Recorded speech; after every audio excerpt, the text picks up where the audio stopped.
Ladies and gentlemen, you have now entered a zone of pure authenticity. So we just talked about like purpose, belief, all those different things. That's what it turned into.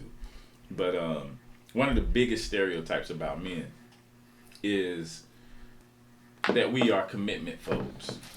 Most men. That men do not want to, they can find the right woman. Right. They can find the right circumstance. She can have everything that he wants, but he still won't commit. Is that truly commitment phobia? Or is it something else? I would love to get you guys' take on it, because I have a take on it as well. Man, it's a lot of layers to this. So I'm going to give you 2 minutes. And then we're going to come back. Because I feel you. So we'll give you 2 minutes. Okay, let me tell you. I'm going to start from the beginning. A man isn't taught to commit. Okay. From the beginning. A woman is already taught from the dolls to have the White House picket fence and marriage is a goal. Barbie and Ken. Right. But a man is taught to go out and sow his royal oats. Right. He is taught to be the woman's man. He is not taught to settle. To this day, I have not had a family member or relative to teach me, say, John, did you know how to be vulnerable?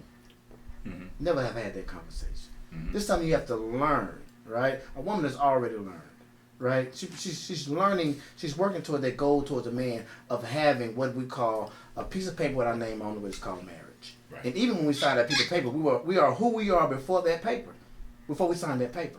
But to her, I'm supposed to be a new me when I sign that paper. Yeah. Right? You get what I'm saying? Y'all are supposed to be a new one. Right. We're supposed to be, once we sign that paper and we just... Two become one. Right. We jump that threshold that I am no longer John with all the experiences, all the triggers, all the unknown that I know as far as how to be great in this relationship. I'm supposed to be totally dedicated and understanding, and that father have given me his daughter for me to take his place. So do you think that because of the lack of preparation that men are just not prepared for commitment, or are they afraid of commitment? I say we are. Or is it both? I said we're not prepared. The reason why we're afraid is because we're not prepared. Okay. Right? Because even the king is prepared to take the throne. Right. He is prepared to be a king to that queen. He's prepared. Mm-hmm. Right? He know what direction he's supposed to go, because he's taught by that prior king as a prince that you would take over this kingdom and this is what you must do. Mm-hmm. You didn't have an opinion. You didn't have to decide like, I don't want to be your king. I want to be a shepherd.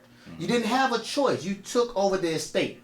You took over. In order to have a estate, you married to somebody else's kingdom, which was going to be your wife. See, back then, marriage was an alliance. Mm-hmm. It was about, the marriage was only about how much could we gain more of our empire. Right? We're not looking at marriage as an empire when we marry a woman, because we might marry a woman with nothing. Not only with nothing. I'm not trying to say every concern, right? We have narrowed it down to if she got nice hair, a big butt, nice body. Right, we would take that woman on, but that wasn't the case. It was marrying into something. Right. But we have lost that teaching. Mm-hmm. Right. So because we have lost that teaching and put out the house at 17, 18, go join the army, hey, you got to get out the house. Mm-hmm. And Americans, unlike other third world countries where they stay and they are learning through their 20s, mid 20s, 30s before they leave the house. In some cases, even arranged marriages. Arranged marriages, right? Mm-hmm. Because we're past the point where we let adults make the right choices for us, because they're using their age, dated, right. No, their maturity to guide us from their mistakes. Mm-hmm. We're at this time and age, we go out and make our own mistakes. So that's what we do. Lack of preparation. Right. We leave the nest to make our own. To this day, my mother has never asked me, "Am I a virgin?" Because she knows. Right, even so, that conversation, that preparation. You're right. But I was raised by a woman. You know what I'm saying? So my father's figure was not there. But even so, I had my best friend. I consider him dad. But you know what his advice was? And I still cherish it because it was his words. Uh-huh. He was like, "Son, you're short stroking. You gotta stop long stroking. You gotta short stroke them. Or they're gonna keep coming back." He said, "You gotta short stroke." Even because it came from a man that took the time, I still cherish those words. Right. Yeah. Right. Okay, so we'll move on. My dad said, "Boy, keep your thing in your pants," and that was our whole conversation. Mm-hmm. Do you consider that lack of preparation? No. So I have a different take. So my different take is you need to take that face off. It's not that. It is killing me on this podcast. Come back with a different one next time. Got shots. Your breath killing me. You know what I'm saying? But I just soldiered through. You know, I didn't put my N95 mask on. I was about to say, yo, you might need your mask. I said, this COVID-20. You got the COVID-20. This is the next level. We need to toast. Oh, Let's toast. Exactly. You did his thing. That's So perfect timing. You know this means for. Word. I'm just returning the shots that's been fired. So, my belief is that it's not a situation of commitment. Women's viewpoint is that it's commitment phobia because women are, like you stated, are always prepared for commitment. Right. A wise saying is that a woman's life is love. A man's love is life. So say that again. A woman's life is love. A man's love is life. Okay, so women are socially. Women are trained in our culture to be socially driven, socially constructed. Right. So having that partner and having that man and having that commitment is crucial to their social development and their social leveling up. Men are taught to be achievement based. So our accomplishments and our achievements are our social drive. And the woman that we receive is almost a direct result or a reward or a spoil from our accomplishments and our achievements. Right. Okay. A man can only men don't choose women. Women choose men. And so a man can only get chosen by a woman that's at the level of whatever his accomplishments or achievements are at. In most cases. In most cases. Yeah. Sometimes men I'll kick their coverage sometimes and so on and so forth. So my thing is I don't believe that it's a commitment phobia. It's actually a deep respect for commitment. It is actually valuing commitment at a very high level to say that either when I meet this woman, I'm not at the level that I need to be achievement and accomplishment-wise to commit to you. Or B, you're not a woman at the level of accomplishments and achievements that I'm shooting for. So now you're getting to the point that I was trying to get you to, Ron. It depends on the man's upbringing, his experience. But we're all conditioned that based on our success, the only reason that the majority of men chase success is because they're chasing women. And you cannot chase a woman as a deadbeat. Right. If there weren't women, there's a lot of men who would sit in their cave and they would only come out to eat. Right. They would only come out to provide the necessary needs that you have to survive. Women have given us a drive to be more and more and more successful. Correct. And then you double that with a capitalistic society, and you got a perfect fucking storm. Perfect storm. Because you've got the perfect environment for a man to achieve as much as he possibly can monetarily. We got the man who said I'm chasing money. Right. You know what I'm saying? And then you even said it in your statement that you're chasing money. Money is mine. And you said, and when I chase my money, the reason I'm chasing my money is because I want to turn around and I'm going to make sure that my woman is taken care of. Right? That is the core. That's the core of what most men That is the core. Yeah. I just went back to the core. Everything you do, from how you dress, the car you have, the way you're gonna set your house up. Right. That shit is not for other dudes. No. Trust me. We don't give a right. Not at all. And so I just went back to the essence of the basics of why I do things. And it's no lie. It's real. That's why I do it. Right.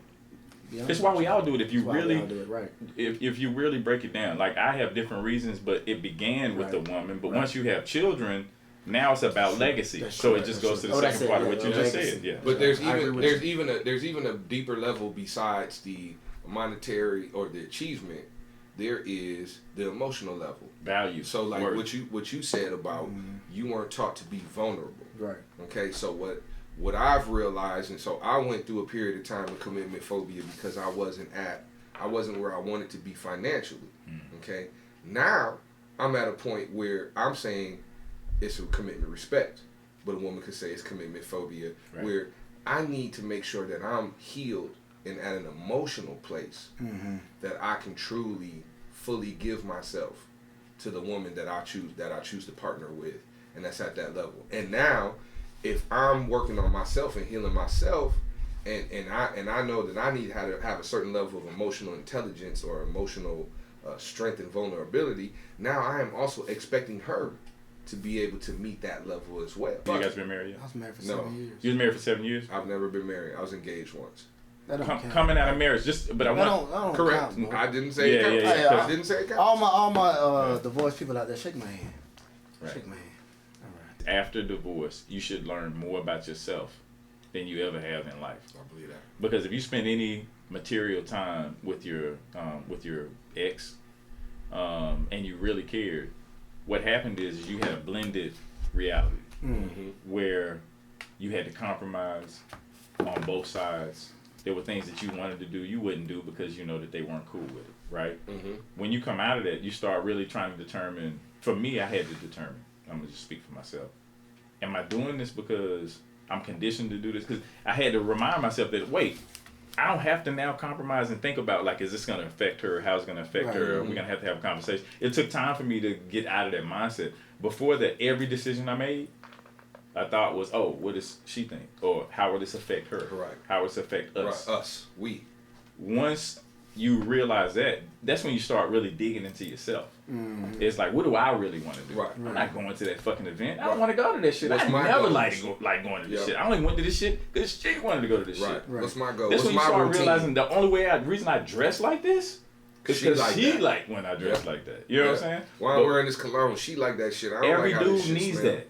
Every dude needs that fucking breakup where he really cared and he did shit for her so that he can step away and say, what is it that I really give a fuck about? Because then when you get into that real relationship, the only shit that you're going to fight for are things that you really care for at your core. Other than that, whatever you want, babe. Yep. Right? That's the way I feel. I'm sorry. Right. No, I talk about I long totally fucking agree. time. No, it that makes was real. sense.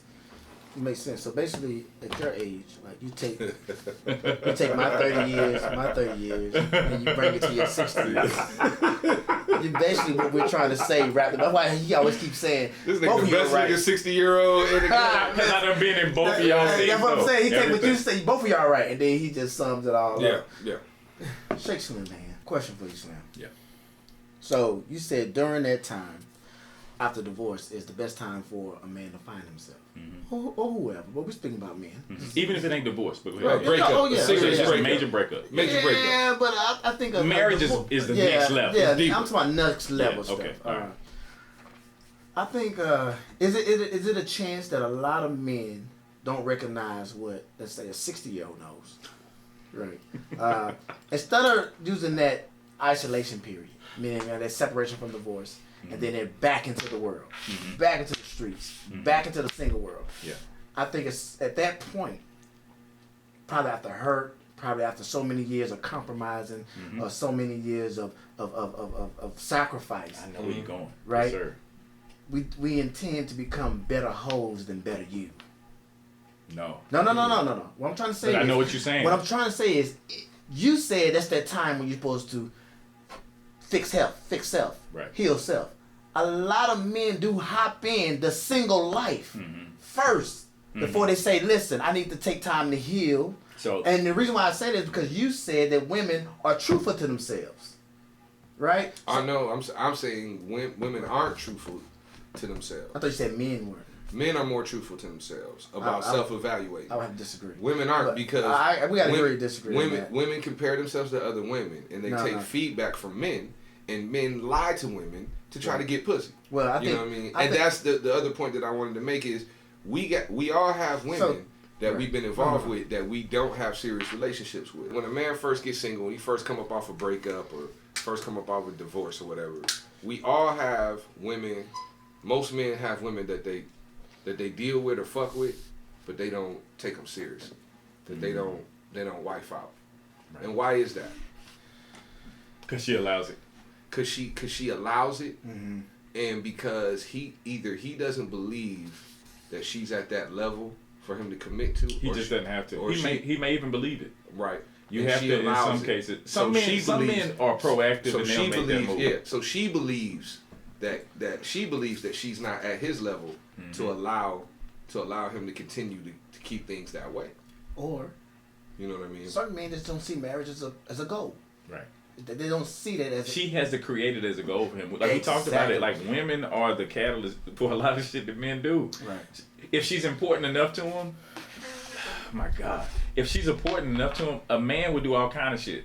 Men buy sheds and paint that shit pink and turn it into a she shed. Yeah, a she shed. Do you remember the commercial? Yeah. Like dudes do whatever their loved ones drive them to do. She had to put that in the. She had to put that in the spirit enough for him to know, to recognize. Look, But she ain't John the same said, because John, you even said your woman is your God. Right. So that means that you're looking for a woman to give that commitment to. Right. You're looking for a woman to worship.